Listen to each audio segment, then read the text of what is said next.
4 minutes to the off-planet, but then you come right back to us. To infinity and beyond.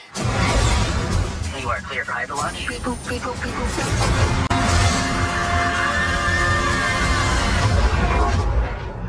Buzz, that was utterly terrifying, and I regret having joined you. Buzz Lightyear to Star Command. Coming, Star Command. We're looking at feature films that captured the zeitgeist of 2022, standing out as the year's best examples of pure cinema. What's your favorite movie of 2022? Let us know in the comments. Number 10, Black Panther: Wakanda Forever. They came from the water. They have superhuman strength. He's coming on the surface world. Following a film as successful and impactful as Black Panther was a daunting task. Continuing the story after Chadwick Boseman's unexpected passing sounded like an impossible task. In a king-sized effort, Ryan Coogler delivered a sequel that worked as a touching tribute to Boseman and a respectful passing of the torch. While it's hard to top the original, Wakanda Forever improves upon several elements, namely the CGI. The performances are as captivating as ever, with Angela Bassett turning in a Best Supporting Actress-worthy performance. I am queen of the most powerful nation in the world, and my entire family is gone. Have I not given everything? The film is also a feat of world building, with locales like Wakanda and Talokan being grounded in fiction, but feeling real. You'll cry within the first few minutes, and just when your tear ducts are dry, the ending will get to you. So then. Oh, yeah. Number 9, The Banshees of Inisherin. Call him Sonny Larry. King June, he used to be the best of friends. We're still the best of friends. No, you're not. Who says we're not? Sit somewhere else. Martin McDonagh reunites Colin Farrell and Brendan Gleeson, but The Banshees of Inisherin is a much different film than In Bruges. It's an anti-buddy picture about a bromance crumbling. As the Irish Civil War looms in the background, another war arises between Farrell and Gleeson's characters. While the story takes some twisted turns, it's a surprisingly relatable film about human nature. We empathize with the lonely Farrell's desire to preserve their friendship, but we can also identify with Gleeson's need to focus on his legacy. Do you know who we remember for how nice they was in the 17th century? Who? Absolutely no one. Yet we all remember the music of the time.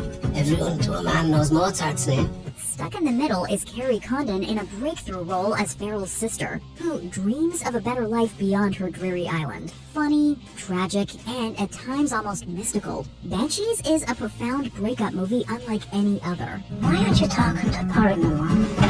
That wouldn't be a sin now, would it, Fana? No, but it's not very nice either, is it? Number 8, The Woman King. We are the spear of victory! We are the blade of freedom!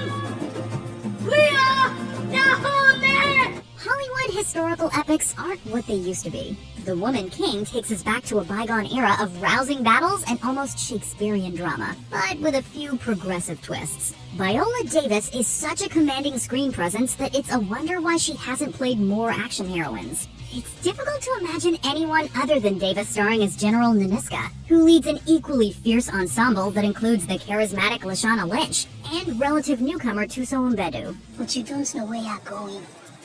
We need smart warriors. The dumb ones die quickly. I'm not dumb.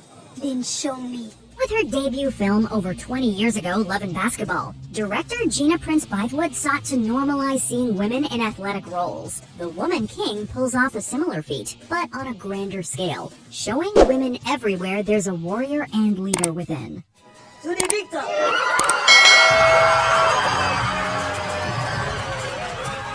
God bless you.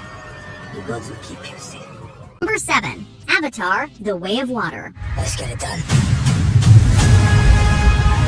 Avatar was an experience that many thought James Cameron wouldn't be able to replicate. It took 13 years, but Cameron has done it again with a sequel that'll have you in awe from the first frame and sustain that wonderment for the next 3 hours. Once again, the story is familiar, but we'd argue that The Way of Water is stronger on a character level, with welcome additions like Sigourney Weaver's Kiri and Zoe Saldana giving one of her most emotional performances.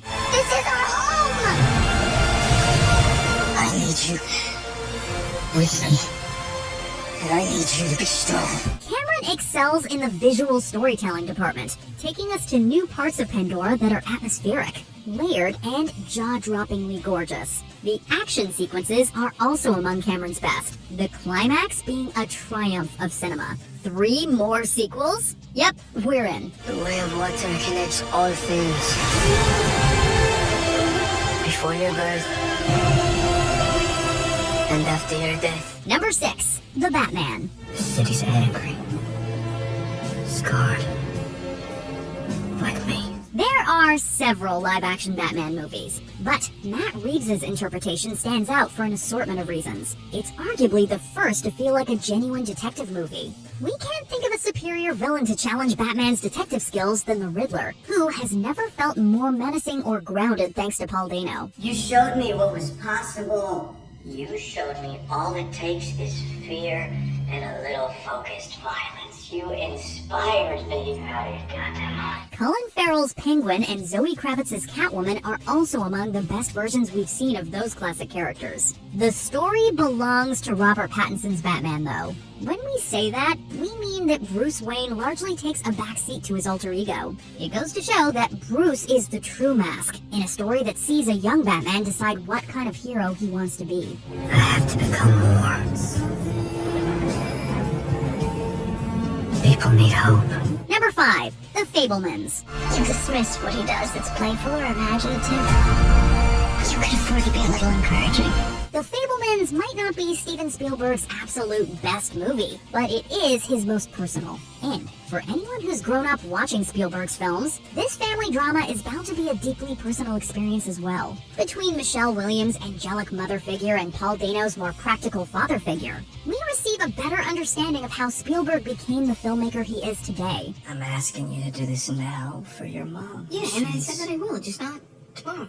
Don't be selfish, she just lost her mother. That's more important than your hobby. Yeah, can you stop calling it a hobby? Sammy Fabelman serves as a vessel for the legendary director, with Gabriel Labelle and Matteo Zorian Francis DeFord being the spitting images of a young Spielberg. In addition to celebrating Spielberg's youth, The Fabelmans is a love letter to cinema, from its craft to the real-life stories that inspire what we put on the screen. You stop making movies, it'll break your mother's heart. I don't know what to do anymore. You do what your heart says you have to. Number 4, Guillermo del Toro's Pinocchio. You wanted me to live! You asked for me to live! Who are you? My name is Pinocchio! The latest version of Pinocchio opens by telling us that this isn't the story we think we know. Yeah, we've heard that one before, but Del Toro's take on the classic story is not only unique, but arguably the first to rival the Disney classic. The decision to tell this tale through stunning stop-motion animation was brilliant on multiple levels. Of course, Pinocchio himself is a puppet, but the same can be said about many others in Benito Mussolini's Italy. Our country comes first. This boy cannot be killed. He's the ideal soldier. This approach amounts to a fresh story about individuality, while still maintaining the core messages about showing others empathy. It's a film as much for adults, with themes of parenthood, mortality, and personal growth tying in perfectly with the story we thought we knew. I'm a star, Papa! A star! They love me! They accept me! Number 3, Triple R.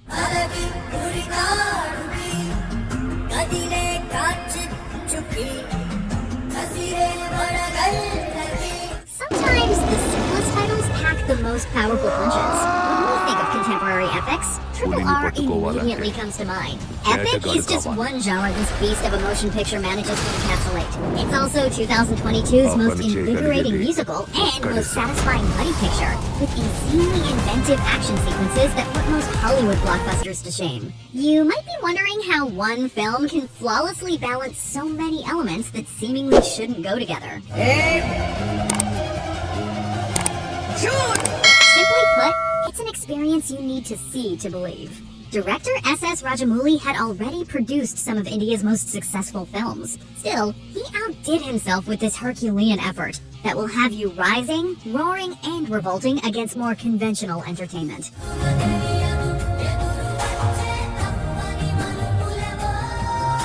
Number 2, Top Gun Maverick. But let me be clear. This will be your last post, Captain. You fly for Top Gun, or you don't fly for the Navy ever again. Even in an era of nostalgia, there's always a risk in resurrecting a decades-old franchise like Top Gun, especially with the pandemic forcing audiences to be more selective. Although Maverick was flooded with streaming offers, Tom Cruise insisted that the long-awaited sequel be reserved for the big screen. You know what happens to you if you go through with this. I know what happens to everyone else if I don't. This gamble paid off in spades, becoming Paramount's biggest movie domestically and Cruise's highest-grossing film worldwide. With spectacular action that places you right in the cockpit, this wasn't just a movie you needed to see on the largest screen possible. It was an experience that required second and even third viewings. It's the kind of summer blockbuster that Hollywood just doesn't seem to produce anymore. With any luck, though, perhaps more studios will follow director Yousaf Kosinski's example. This isn't a joke. I asked you a question. I want to belong, sir. Before we unveil our top pick, here are some honorable mentions. Barbarian, the year's most surprising, unsettling, and occasionally hilarious horror offering.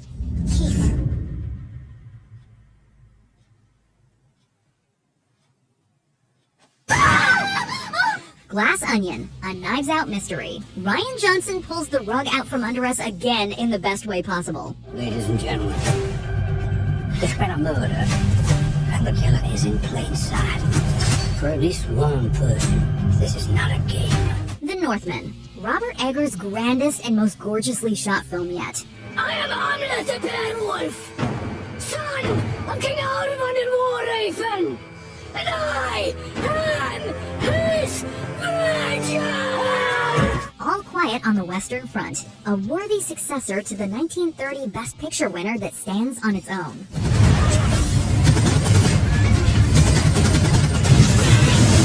Babylon. Singing in the Rain meets Boogie Nights makes for an exhilarating time. I've never done nothing except disappoint people my whole life.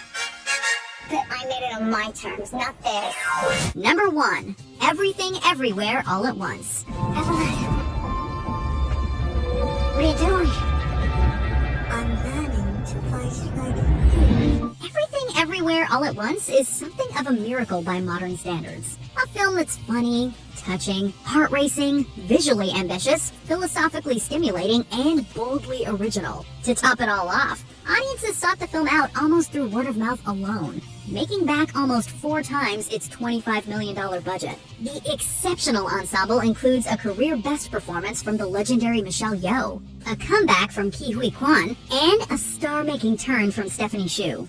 Right is a tiny box invented by people who are afraid. And I know what it feels like to be trapped inside that box.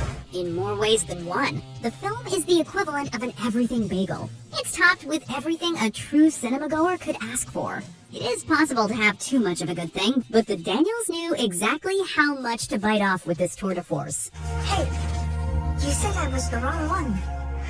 What you did back there, it changed my mind. You were incredible.